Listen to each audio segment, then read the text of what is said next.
Okay, I just arrived at a like 7-8 family tag sale. It starts at 9. I'm 12 minutes early, but it looks like there's already 25 cars here. So I guess I haven't gone to a tag sale in forever, or yard sale, so early bird gets the worm. Didn't see any comics advertised, but I'm gonna see if I can find any, so here we go. Okay, that was a colossal dud. Did not find any comic books. Apparently people were here like 7:30 or 8. It said it started at 9. I wanted to be respectful, but that worked against me. One person had a box of, looks like sports cards and non-sports cards, a bunch of collectibles, an Al Bundy action figure. And I look and I'm like, are you going through that? Or because it was at a sale. And he's like, no, I already bought that. So the one collectibles area had already been wiped out. And yeah, this was a waste of time, unfortunately. But hey, it's going to happen. My first venture into tag sales in forever, and apparently get here really early. Well, that would not have been a very fun video.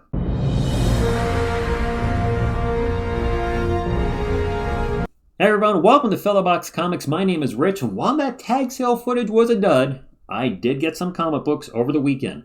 I went back to Comics and Coffee in Deep River, Connecticut. I had been there about 2 weeks ago, and the owner, Adam, had stated that he buys video games. Well, I had a bunch of old PlayStation 1, Xbox, PlayStation 2, and Xbox 360 games that I haven't touched in years, if not decades. I just traded some of my childhood for store credit at Comics and Coffee, because these games are just sitting collecting dust. Not playing them. What? And a dirty chai for my girlfriend, who's finally getting one. Yay! So goodbye to these games, and we're gonna shop for some comics. It made 0 cents to keep them, so we agreed upon $500 in store credit and a dirty chai for my girlfriend for the games. Listen, I know I could have sold the games more individually. I just don't have the time. So 2 things I want to address before we play What's in the Box. Uno, I didn't film footage of going through the comics this time. What? You didn't film footage? I found a Comics and Coffee Captain America shield pillow! There's a ton of footage of what's at Adam's store in a very recent video, and it didn't make sense to film a lot of the same thing again. Ghosts.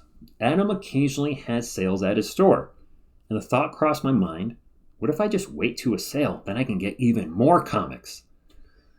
And as soon as I thought that did not feel right. Because I like Adam. And I like the store. He's a good dude that has hooked me up in many times in the past, giving me a discount as being a friend in the store. And just having that thought is like, nope, I can't do that. So I decided I'm going to spend all my store credit at regular prices that day. Which means it is time to see my comic haul, so it is time for What's in the Box? What's in the Box? Alright, that was a little overboard. Comics. Alright, let's see what I got. We got some Spider-Man books. Spider-Man. First up, we have Amazing Spider-Man number 89, Doc Ock Lives. And guys, this is the most spine-chilling battle of the month. So October 69, 1970. That was the book to read. Amazing Spider-Man number 127. There is way too much going on in this cover. This is way too busy. I'm sorry. There's just, wow. Wow. Wow. Amazing Spider-Man 131. Doc Ock and Aunt May are about to get married. And that is really funny with Spidey trying to stop it by webbing the book here. I think that's a really cool cover. I can't wait to read that. Did they actually get married? I don't know. No spoilers. Amazing Spider-Man 161, starring, or co-starring, Kurt Wagner, the Incredible Nightcrawler. X-Men 2 United reference? Anybody? No? Okay. I thought it was a pretty neat book. I'm not sure why they're fighting. What's Spidey saying here?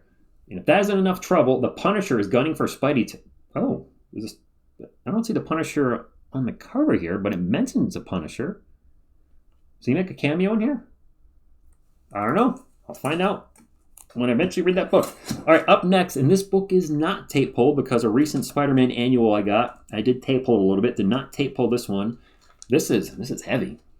Amazing Spider-Man Annual 2. 72 big pages. And this was my big book of the day. This is a really cool book.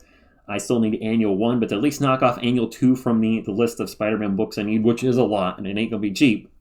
This was really cool. This also, Doctor Strange is in here.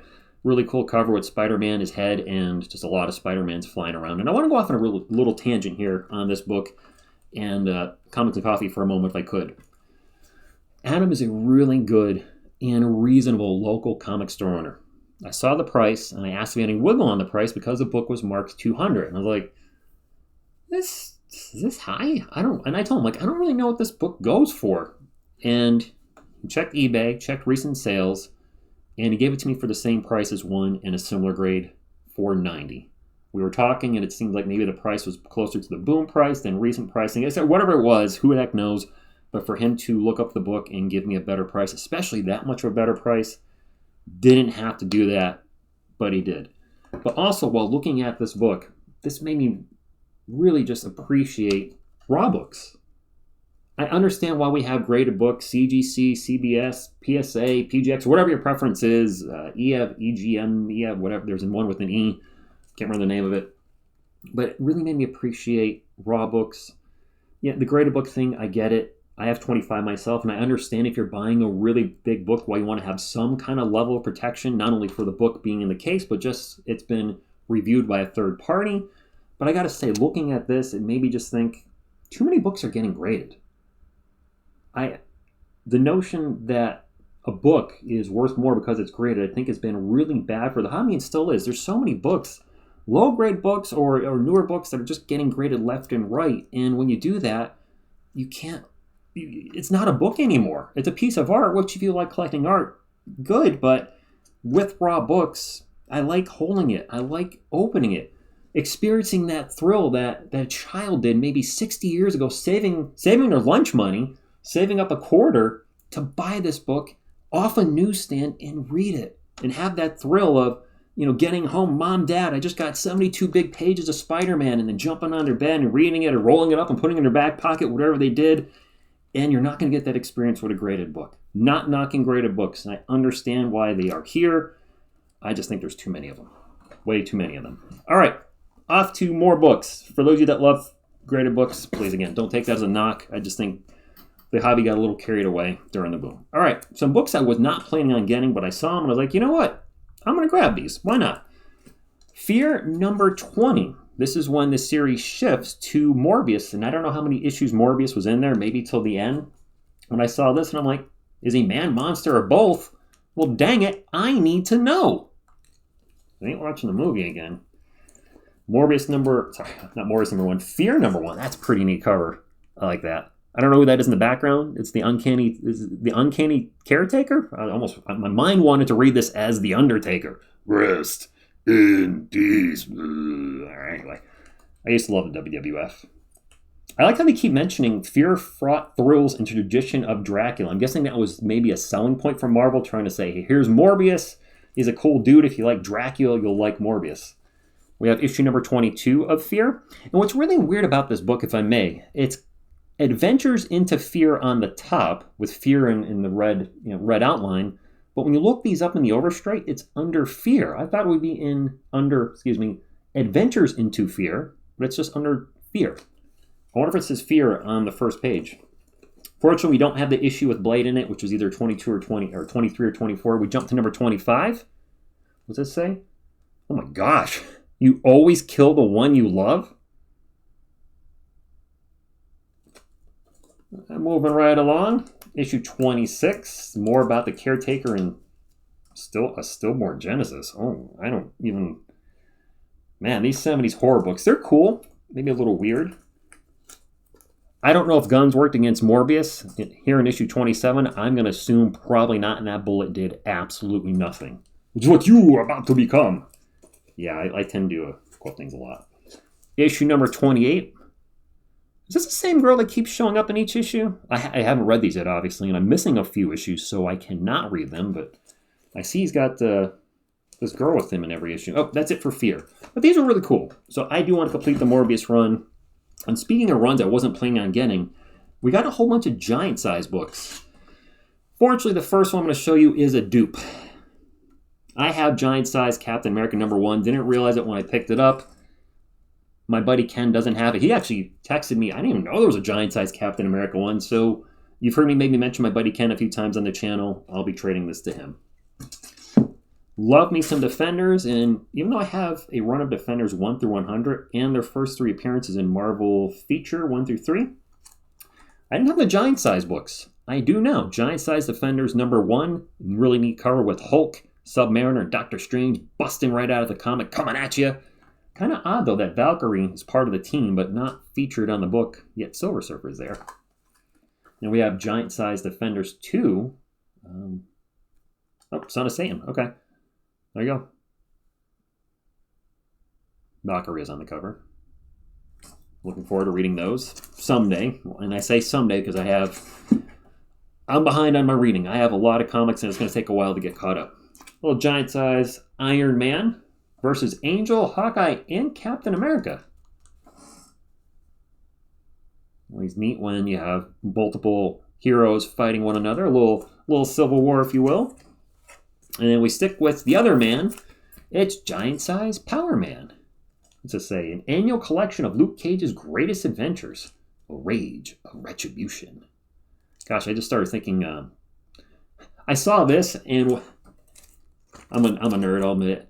Immediately in my head, I saw a steel foot coming on and crushing the skull, so my brain went right to Terminator 2. We have 4 more giant sizes. This is a special one-off of Giant Size. This is Giant Size Superheroes featuring Spider-Man. He's fighting Man-Wolf and Morbius.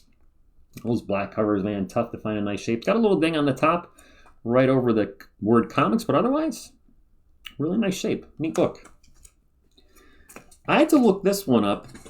Well, I looked them all up, but a little interesting piece of fact on this, that I believe I'm correct in saying this, correct me if I'm wrong. This is Giant Size Superstars featuring the Fantastic Four, and this has the Thing fighting the Hulk in a boxing ring or a wrestling ring. It is definitely a ring of some sort. Really awesome cover. I love it when the Hulk and the Thing fight one another. When I looked this book up, though, it says that the next issue is Giant Size Fantastic Four 2. So I'm guessing this means this is essentially Giant Size Fantastic Four #1, because Giant Size Fantastic Four #1 doesn't actually exist. Where it says Giant Size Fantastic Four, it starts at issue 2. So I guess this would be the issue 1. 2 more. We have Giant Size Thor fighting Hercules and for Odin for Asgard. I can't believe they have for Odin for Asgard on there. They've never ever put that on a Thor comic book before, ever. And last but not least, I have never owned this book before, and I now own it. And this is awesome. Giant Size X-Men 2. I don't own Giant Size X-Men 1, and this is not a lie. I have never owned Giant Size X-Men 2. This looks like it's just reprints of the old team. Maybe the new team's in there somewhere. I don't think so. I don't know. But I got GS2. Someday I'm sure I'll get a GS1, which would be, first Nightcrawler, Storm, Colossus, Thunderbird. Anybody else? Am I missing somebody? Early Wolverine appearance. I'll pick it up eventually. I'm glad I did not buy it for the boom. That book has gone down, so I'm glad I waited on that at least. But Giant Size X-Men 2 in really nice shape, so it was neat. I enjoyed getting that one. We have a few more books to go through. Always, I just mentioned I love when the Hulk fights Thing. I already have this, but I was using store credit. Mine has a rip in it, so I picked up Incredible Hulk 122. Absolutely love that cover. Working on an Iron Man run from #1 to 332. I didn't have issue 46. I now have it. I don't think there's anything special going on there except Iron Man's getting torched. And then Iron Man Annual 5, another book I didn't have, and I'm just working on finishing the run. I'm all about collecting complete runs. We got a little action here, a little jungle action with Black Panther #11. I'm not the biggest Black Panther guy. I have the books where he is featured in Marvel Premiere. I started working on the Jack Kirby series. I have issue 1 and a few others. And I decided, you know what? Let's do the jungle action ones too. I like the old Black Panther. The newer stuff, older stuff, absolutely. All right, these next 2 books I was really happy to get. Working on a run of Marvel Team Up, and we picked up issue #4, Spider-Man and the X-Men. Early Bronze Age. And then we got the first issue. It's not going to say issue #1 on it, but this is the first issue of Master of Kung Fu, issue #17. Now, Shang-Chi made his first appearance in Special Marvel edition #15. His second appearance was #16. And Marvel, back in the day, kind of did the weird thing where instead of starting a series at issue number 1, which they do far too much now, they would take an existing title and just continue the numbering and change it over to the character that was just in the title. In this case, Special Marvel Edition became the Master of Kung Fu. You've also seen this with Journey into Mystery, Journey to Mystery 125, poof, Journey to Mystery, I'm sorry, Thor 126, Tales to Astonish 101, Incredible Hulk 102, Tales of Suspense 99, Captain America 100. There's been numerous titles where Marvel's just changed the name, kept the numbering the same. A weird thing to do, but it's the 60s and early 70s, so it is what it is. I kind of prefer that over starting everything over every 2 years. 3 more issues and we'll be done and get into the breakdown. We got Moon Knight number 12 fighting Morbius. Just that really purple Morbius, just I don't know, it was kind of interesting. 1 more issue to go. We got ROM Annual number 1. ROM. I've never played YouTube before. Okay. ROM Annual number 1. I'm just missing ROM number 2, and I'll have the complete run of ROM. I have issues 1 through 75. Annual 1 through 4. Just need to find Annual number 2. And speaking of finishing things, I picked up Venner Sinner Takes All issue number 2, which now means I can actually read this and apparently eat this because I have 1 through 5. I picked up 30 books for the video games, and I got some really cool books in there. No major keys, but just neat stuff, and stuff I hadn't planned on collecting, like the Fear books or all those giant-size books. And I always like it when you find a new title to collect. You're like, all right, I finished a run of something a few months ago, looking for something new, and I did not find just 1 title, but 2 titles. I also want to point out that hearing my girlfriend and Adam just chat away, just talking, having a good time while I was looking through all the comics, that is awesome. I had said before about comics and coffee, one thing I really like is feeling welcome in the store. That is a major selling point for me. But making my friends feel welcome or a loved one, that is even better. I have to say, while we were driving home, my girlfriend said to me after we left, she's like, Adam is somebody I would hang out with. And I didn't say to her, but I'm thinking in my head, we just did. And I don't spend hours in the store just because I'm looking at comics. I want to address something also real quick. You guys have reached out and said, hey, fill a box, how do I reach you? I am not on Instagram. I do have a Twitter account or X account. It is TSR Sports 50, Tango Sierra Romeo. I have a sports YouTube channel. That is my primary channel. This is a secondary channel that I just created because I love talking comics. And I don't want to have multiple social media accounts, so if you want to reach out to me, I always respond, TSR Sports 50 on X. I'm curious, Fab community, have you ever traded non-comic book items, sports cards, video games, Magic cards, Pokemon, whatever, for comic books? What did you trade, and did you get anything really good? Did you trade a box of old Magic cards, and you got a giant-size X-Men 1? I don't know. I'd be very interested to hear your stories in the comments. Hit the thumbs up if you enjoyed the video and would also to like support the channel. Subscribe to become part of the Fill a Box community. And until next time, keep on filling a box.